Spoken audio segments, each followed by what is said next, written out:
Alhamdulillahirabbil alamin. Wassalatu wassalamu ala asrofil anbiya'i wal mursalin wa ala alihi wa sahbihi wa barik wa sallim. Allahumma sholli ala sayyidina Muhammad wa ala ali sayyidina Muhammad. Pertama-tama marilah kita ucapkan puja dan puji syukur kita atas kehadiran Allah Subhanahu wa taala yang telah memberikan izin untuk menyampaikan suatu materi.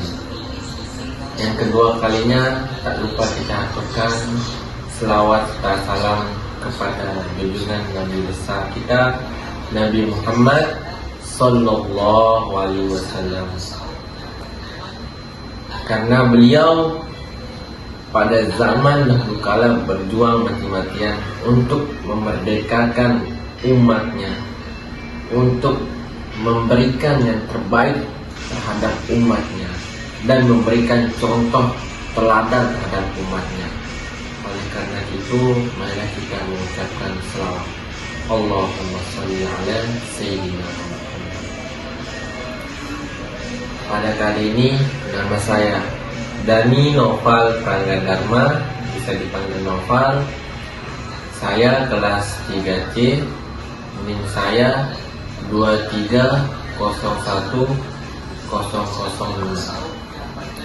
Pada kali ini saya akan menyampaikan atau menerangkan atau menjelaskan apa yang saya bisa pahamkan atau apa yang saya bisa terangkan pada kali ini di video pendek, yaitu suatu tugas yang disuruh oleh dosen kita, dosen tasawuf. Pada kali ini saya akan menjelaskan apa atau pengamalan arti keikhlasan dalam ilmu tasawuf, atau dalam bagaimana kita mengamalkan keikhlasan dalam kegiatan kita sehari-hari atau dalam perbuatan kita terhadap sesama umat. Al-Imam Al-Ghazali menegaskan bahwa ikhlas merupakan perlawanan dengan isyar, persekutuan, hal yang disebabkan karena seseorang yang tidak ikhlas, maka dia pastikan akan mengharapkan sesuatu dari makhluk. Maka harapan kepada makhluk ini merupakan isyarat, persekutuan. Jadinya kalau kita ikhlas dalam melakukan apapun terhadap sesama makhluk maupun makhluk manusia, hewan, tumbuhan, yang selagi itu adalah makhluk Allah, insya Allah akan dibalas timpal, akan diberikan balasan-balasan yang tanpa henti, tanpa adanya balasan itu yang tidak menguntungkan bagi kita. Dikarenakan kenapa? Karena kan kita niatnya ingin mendapat keikhlasan untuk membantu. Ikhlas itu dibagi menjadi 3 menurut Syekh An-Nawawi Al-Batani. Yang pertama, ikhlas karena Allah. Ikhlas karena Allah menempati posisi pertama dari yang utama. Jadinya sebelum kita melakukan suatu hal, niat kita pertama karena Allah Subhanahu wa taala, lillah, karena Allah. Karena kenapa? Semua hal-hal yang kita lakukan yang benar-benar ikhlas itu akan kembali kepada Sang Pencipta, yaitu Allah. Yang kedua, benar-benar ikhlas itu akan kembali kepada Sang Pencipta, yaitu Allah. Yang kedua, ikhlas karena akhirat. Tingkah ikhlas kedua adalah beribadah dan beramal saleh karena mengharapkan pahala, mendapatkan surga dan mendapatkan sisaan neraka. Jadinya yang kedua ini ikhlas karena akhirat. Anggapan kita ikhlas melakukan ibadah, sholat, zikir, berzakat, bersedekah, itu karena apa? Karena Allah dan karena dunia. Bukan karena dunia, tapi karena akhirat. Jikalau kita niatnya untuk biar bisa diberikan ujian oleh manusia, maka kita sudah melanggar ikhlas yang pertama, yaitu karena Allah. Oleh karena itu, kita jika ingin memberikan atau membantu sesama orang atau sesama makhluk, itu ikhlas karena Allah. Dan yang kedua, ikhlas agar di akhirat kelak kita akan diberikan pahala, diberikan sesuatu yang setimpal dengan apa yang kita tinggalkan. Yang ketiga, yaitu ikhlas karena dunia. Ikhlas karena dunia dalam artian semata-mata tetap karena Allah Subhanahu wa taala. Karena semua hal yang kita lakukan di dunia ini hanya sementara. Dunia ini tempat kita meninggal, bukan tempat kita tinggal. Oleh karena itu, mari kita mengamalkan ikhlas. Poin-poin ikhlas yang ketiga, karena Allah, karena Allah, karena akhirat, agar mendapatkan pahala yang setimpal. Dan yang ketiga, karena dunia. Selain itu juga, ikhlas kita bisa mengamalkan banyak sekali dalam bentuk ikhlas. Entah itu ikhlas beramal, ikhlas memberikan zakat, ikhlas memberikan ilmu, ada banyak.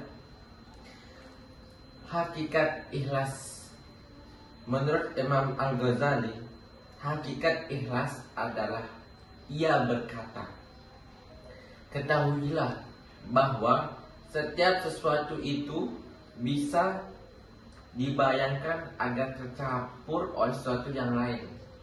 Apabila sesuatu itu bersih dan terlepas dari campuran, maka dinamakan murni.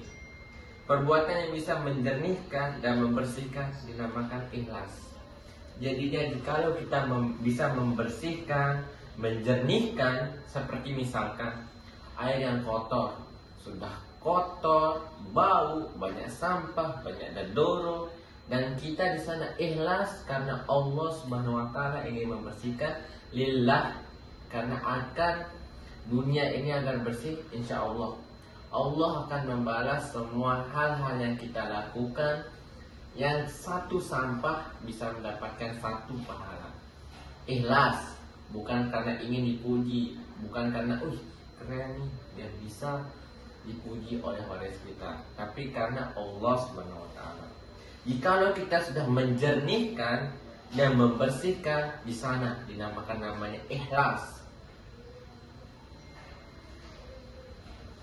Ada 3 ciri-ciri ikhlas. Yang pertama, mengutamakan keridhaan Allah daripada keridhaan manusia. Tak sedikit orang yang hidup di bawah bayangan orang lain. Dalam artian, kita ikhlas agar kita bisa dipuji oleh manusia. Itu pertama sudah salah. Banyak di zaman sekarang orang yang ikhlas itu semata-mata di kalamnya menang ikhlas, tapi di domir atau di dalam hati lubuknya itu biar bisa dipuji atau biar bisa dinaikkan derajatnya oleh manusia, bukan karena Allah dan Dia yang hanya mengetahuinya. Hamba yang lain tidak perlu. Itu yang kedua. Dan yang ketiga, mengakui punya banyak kekurangan. Jadinya jikalau kita mempunyai ciri-ciri orang yang benar-benar ikhlas, kita akan mengakui mempunyai kekurangan. Karena kenapa? Tidak ada manusia yang sempurna di muka bumi ini. Termasuk saya juga tidak sempurna. Presiden, para polisi, TNI, tidak ada yang sempurna. Para pejabat, tidak ada yang sempurna. Semua mempunyai rasa kekurangan. Oleh karena itu, jikalau kita masih bisa sadar kita mempunyai kekurangan, maka kita sudah bisa mengamalkan butir-butir atau ciri-ciri orang yang benar-benar ikhlas. Karena kenapa? Kita bisa menghargai diri kita sendiri. Kita ikhlas mempunyai ibadah dari Allah Subhanahu wa taala. Dan yang keempat, mengakui kelebihan orang lain. Jadi dalam artian, di sisi lain kita memang mempunyai kekurangan, dan di sisi lain juga orang pasti mempunyai kekurangan, dan di sisi lain juga kita pasti punya kelebihan. dan sisi lain juga orang punya kelebihan. Di sana kita harus mengakui kelebihan seseorang. Karena kenapa? Karena kita jikalau bisa mengakui kelebihan seseorang, kita berarti sudah bisa mengamalkan ciri-ciri keikhlasan. Memang agak berat untuk mengakui kelebihan seseorang, namun agar kita mendapatkan ridho Allah, agar mendapatkan syafaat di akhirat nanti, agar bisa mendapatkan faedah-faedahnya di dunia, kita harus bisa mengakui kelebihan seseorang. Dan selain itu juga ikhlas dalam tasawuf, dalam berbagai konsep ikhlas yang sudah dijelaskan oleh tokoh tasawuf yang di atas yang tadi saya jelaskan, dapat disimpulkan bahwa ikhlas adalah perbuatan yang bertempat di kalbu dan bersih dari penyakit hati, yang memiliki tujuan hanya untuk menghargai ridha Allah SWT tanpa ada campur niat apapun. Jadinya ikhlas dalam kita kehidupan sehari-hari itu memang agak berat kita untuk mengamalkannya. Karena kenapa? Karena kita jika ingin ikhlas benar-benar karena Allah Subhanahu wa Ta'ala, memang berat sekali. Dunia ada banyak ujian, ada banyak yang iri, ada banyak yang sana sini kita dapat masukan, ada banyak yang tidak ingin melihat kita benar-benar ikhlas untuk mengamalkan. Padahal kita dalam hati kita, niat kita lillahi ta'ala. Memang dalam suatu, jikalau kita ingin melakukan suatu hal, yang pertama niat. Innama a'malu binniyat fa innama likulli imrin. Niat adalah kunci dari segala hal. Niat adalah suatu hal yang diawali baik dan buruknya perkara. Jikalau niat kita buruk, maka hasil pun buruk. Jikalau niat kita positif, maka hal yang dihasilkan juga positif.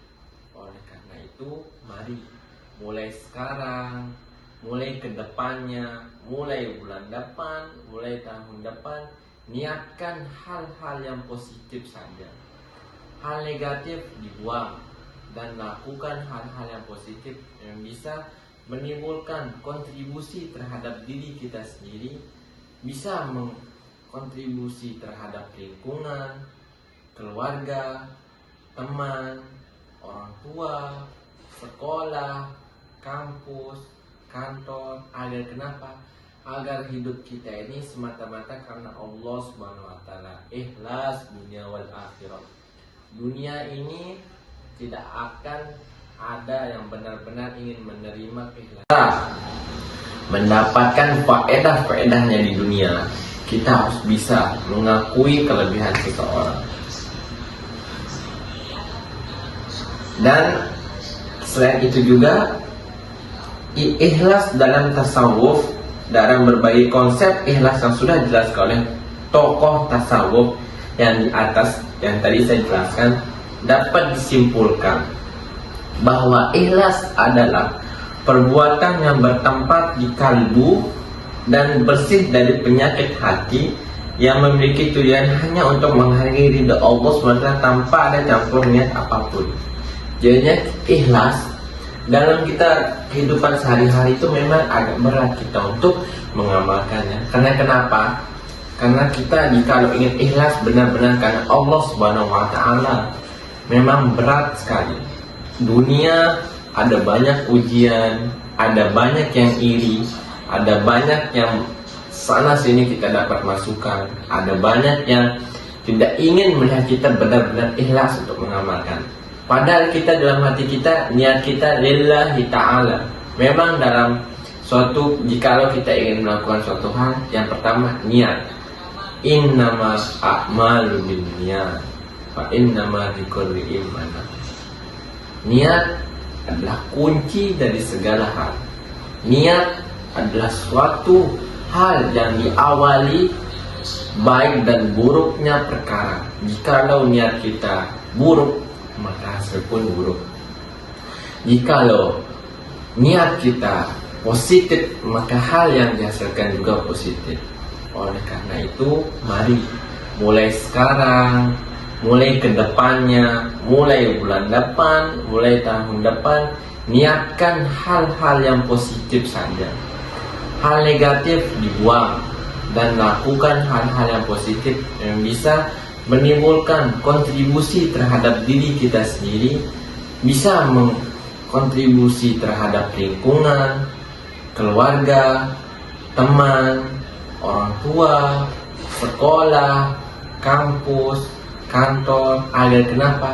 Agar hidup kita ini semata-mata karena Allah Subhanahu wa taala. Ikhlas dunia wal akhirat. Dunia ini tidak akan ada yang benar-benar ingin menerima keikhlasan kita. Karena kenapa? Jikalau ada pun itu hanya segelinciran orang. Dunia ini hanya tipu daya. Tidak ada orang yang benar-benar ikhlas ingin melakukan suatu hal karena kita. Pasti ada hal yang dia inginkan. Seperti contoh, jikalau kita sudah membantu sama umat, kecuali kita sudah sama Allah karena semata-mata karena Allah, insya Allah Allah sendiri yang akan membalas kebaikan kita tanpa ada dari sangkut paut dari manusia, tanpa harus kita mengulang lagi berkontribusi terhadap manusia. Kalau benar-benar ikhlas, kita ingin membantu, ingin beramal karena Allah, insya Allah Allah akan langsung membalasnya. Dan ada pun tokoh-tokoh sufi yang menyetuskan tanda-tanda ikhlas. Hanya Allah yang mengetahui keikhlasan seseorang. Akan tetapi seseorang tokoh sufi besar pada abad ketiga Hijriah, Zulnul Al-Misri, mengumumkan bahwa ikhlas memiliki tanda-tanda. Memang kita tidak bisa mengetahui seseorang itu ikhlas apa tidak. Kita tidak tahu seseorang itu benar-benar karena Allah apa tidak. Karena kenapa? Hanya Allah yang mengetahui. Mungkin itu saja yang bisa saya sampaikan. Kurang lebihnya mohon maaf.